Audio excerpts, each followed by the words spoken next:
جلالپور پیروالا کے ممتاز عالم دین شیخ الحدیث مولانا محمد رفیق اثری جلالپوری انتقال فرما گئے۔ انا للہ و انا الیہ راجعون۔ مولانا محمد رفیق اثری 1937 میں سنگرور مشرقی پنجاب ہندوستان کے ایک قصبے رشیدہ والا میں پیدا ہوئے۔ والد کا اسم گرامی میاں قیم دین تھا جو عامل بالحدیث تھے۔ تقسیم ملک کے زمانے میں یہ لوگ براستہ ہیڈ سلمان کے پاکستان میں داخل ہوئے۔ تقسیم کے بعد وہ سرگودا چلے گئے تھے۔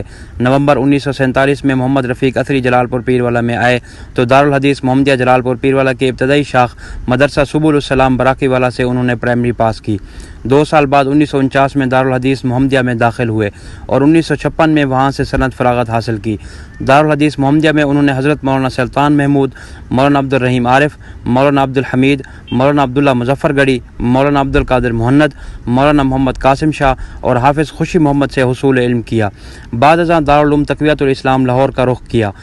یہاں حضرت مولانا عطاء اللہ حنیف، مولانا حافظ محمد اسحاق اور مولانا شریف اللہ خان سے فیض یاب ہوئے۔ حضرت مولانا سید محمد داؤد غزنوی کے ارشادات سے بھی استفادے کا موقع ملا۔ سن 1959 میں مولانا محمد رفیق اثری دارالحدیث محمدیہ جلالپور پیروالا چلے آئے اور یہاں تدریس کا سلسلہ شروع کر دیا جو تا دم وفات جاری رہا۔ مولانا مرحوم کے سینکڑوں تلامذہ ہیں جو مختلف اداروں میں درس و تدریس کی خدمات انجام دے رہے ہیں۔ مولانا مرحوم کی تصنیفات کا دائرہ بھی بہت وسیع ہے جس سے علمی حلقے استفادہ کر رہے ہیں۔ وہ گزشتہ کئی روز سے علالت کے سبب سول ہسپتال بھاورپور میں زیر علاج تھے جہاں وہ خالق حقیقی سے جا ملے۔ مولانا رفیق اثری کی نماز جنازہ آج 28 ستمبر بروز منگل کو 2:30 بجے دن مرکزی عیدگاہ اہل حدیث گلستان عائشہ لودھرا روڈ والی میں ادا کر دی گئی۔